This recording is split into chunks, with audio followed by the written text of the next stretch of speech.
first got interested in glass from a book by Patrick Renchens. I didn't understand it very well, and I didn't know how to find equipment or anything to learn how to make stained glass windows. When I went back east a year or so later, my almost wife at that time said that she had someone in her neighborhood who ran a studio in Boston. I became his only employee. That was great for me because I learned all the different craft skills and went out and installed the windows and did all kinds of stuff. And over 4 years, really enjoyed it. You know, it was Boston, so I was installing windows in snowstorms and things like that. And I thought, well, if I'm going to do this, I'm going back to California. The interest locally, I think, started with the hobby movement, which was big in all the different hobbies. Things were being dug up and done again, you know, by the young kids. That was part of their philosophy, was back to the earth and all of that kind of thing. And so stained glass was one of the things that did that. And so I found that in my studio, I was having people come in regularly, asking questions and trying to, you know, buy glass to make things out of.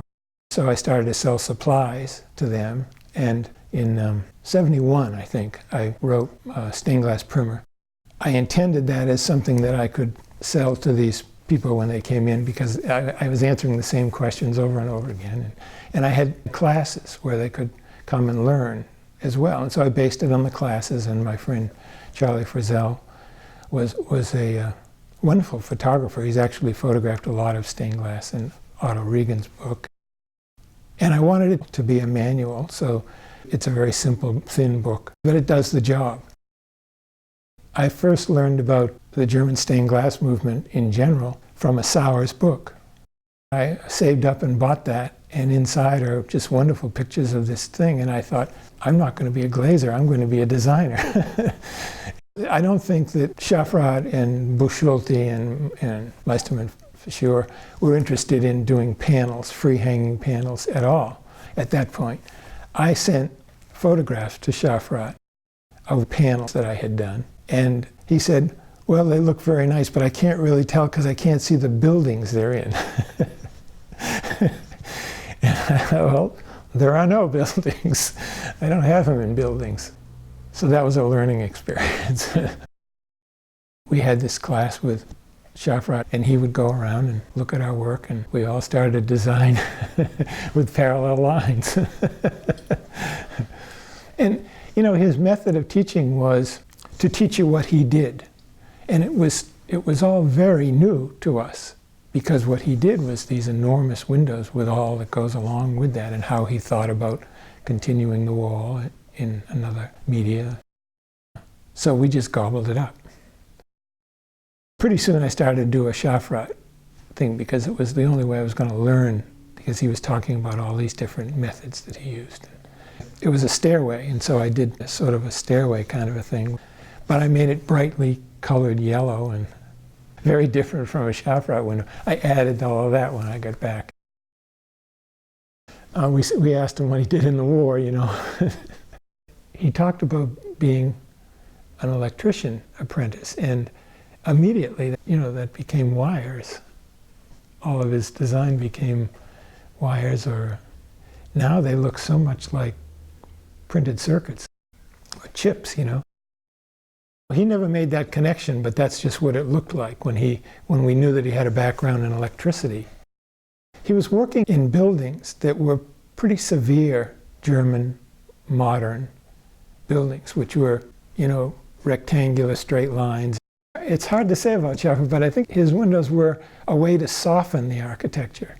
And they're not the softest windows you've ever seen. I mean, I do that. You know, I put blobs in buildings that I think are a little bit too formal. Every few years he'd have to do an autonomous panel for Oitman to put in a show or something, you know. So he had done panels that didn't have a building around them, and I think he was, I can't tell when he said, see the building that it's in, I think he understood that I had no buildings. He was just saying that to start the conversation, you know. When I got interested in the Germans, it was only the ones that I was finding in the books.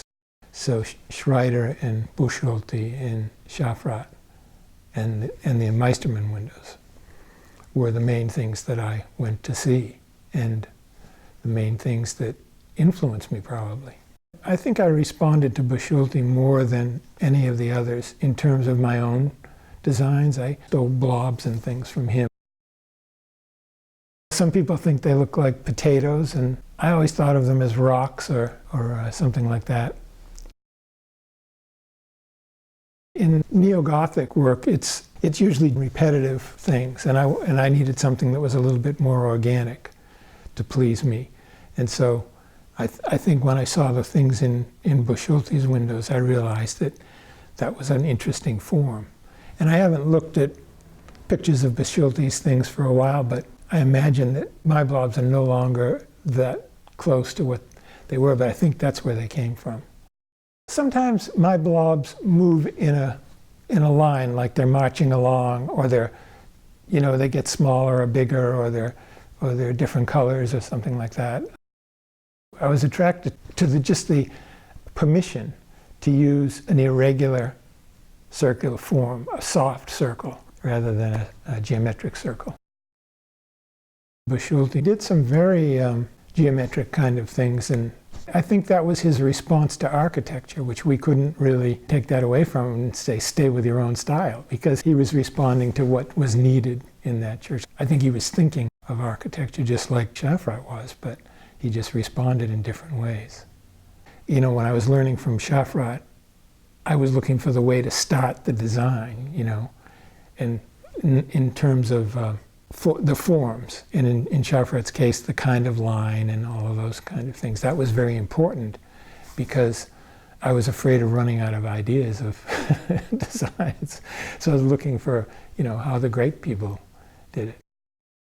Meistermann's work was to me, was very brave. It struck me that way because I'm maybe more of a shy guy, and he seemed to be able to, I looked at them and I said, how did he get them to pay him money?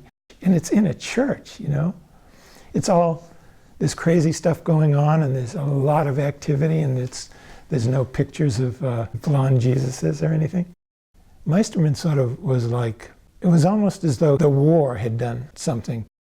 The other guys were all very involved, too, in the horror that everybody went through. They were left with 700 and something churches to rebuild. And to me, it seemed obvious that nobody wanted to look back, so they didn't go and start where they had left off.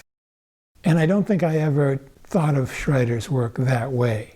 I just appreciated it, and it was very unique. His design vocabulary is closer to a symbolic vocabulary. There's so much more in there that we don't get to find out.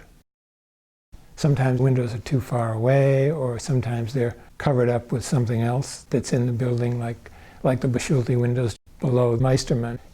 Is there a clash between those two, or do they have something to say to each other? How do we find that out as we walk through? We don't. So as a stained glass artist, you get to put things in the window that no one ever knows. For instance, the chapels in Nevada. It's the nuns that run the daily activities there, and so I have talked to them, and they probably know what I meant something in the window to be. But both of the chapels that I did were meant to be used by all kinds of people, not just Catholics. So they didn't want anything obvious in terms of symbols. And so that's probably how I got the job, is because they didn't have to worry about that with me. But I knew that there was a story about the churches. They were all dedicated to a particular saint. And I actually have things in those windows which come from the story of the saint.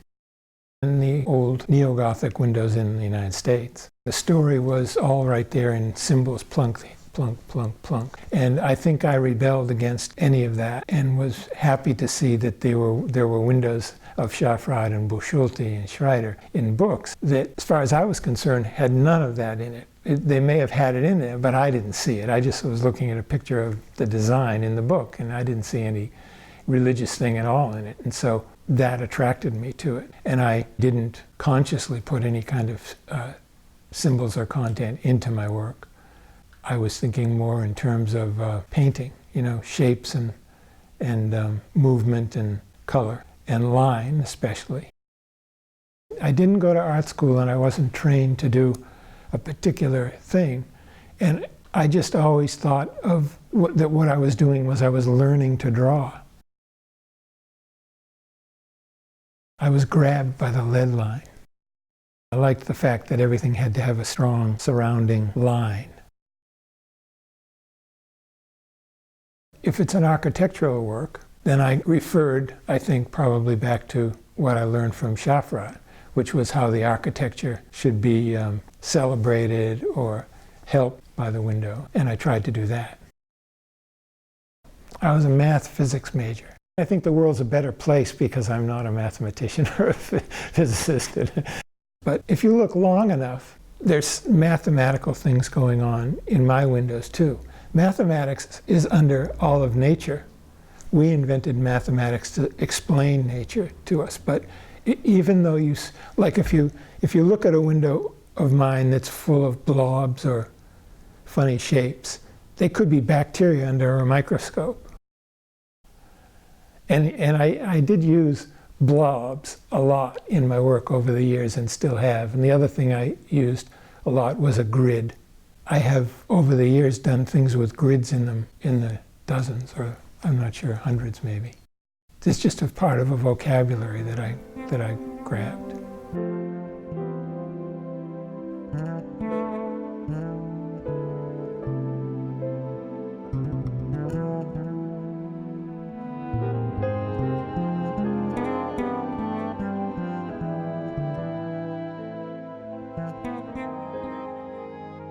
Using a rule is kind of like cheating or something. I don't know what it is.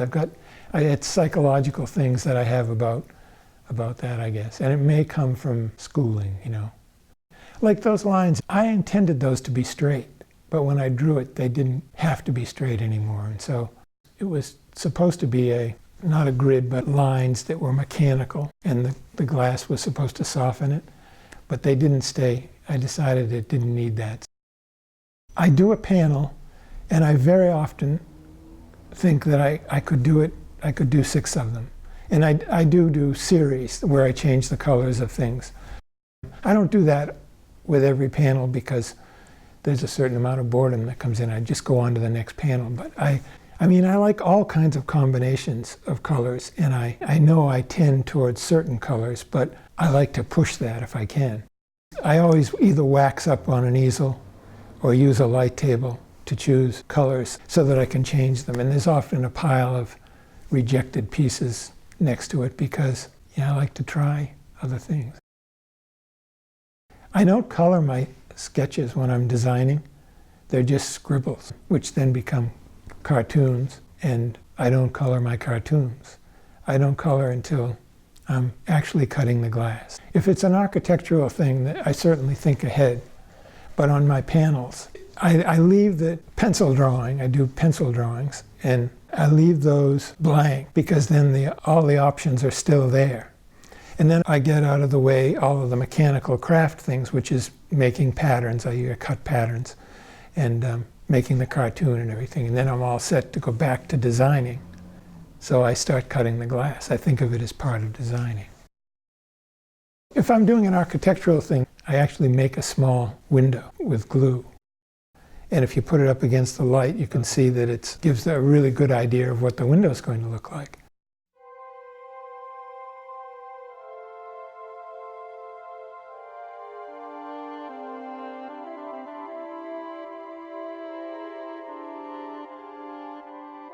Color is often defined by what's going on in the building or where it's placed in the building. You know, if you have a window that people walk by, it can be brightly colored, but I don't want a window like that in my living room that I have to look at all the time, like a noisy radio on all the time, you know. So a window that's in a library or that's in someone's living room is going to be quieter. I did a church in St. Paul, Minnesota. It's a pathway that goes from one building to another, like a cloister sort of does. On the street side, there's a line of windows. And on the other side, it looks into a courtyard. And what I did was I drew the design, and then of the window opposite it, I I copied that design and colored it in. That's where the sun came from and the cars and everything were out there. But I left the other side open so that it looked into the cloister. You know, there's a lot of things that make architectural glass different than doing panels. There's a freedom to the panels, which is why I sort of find myself there these days.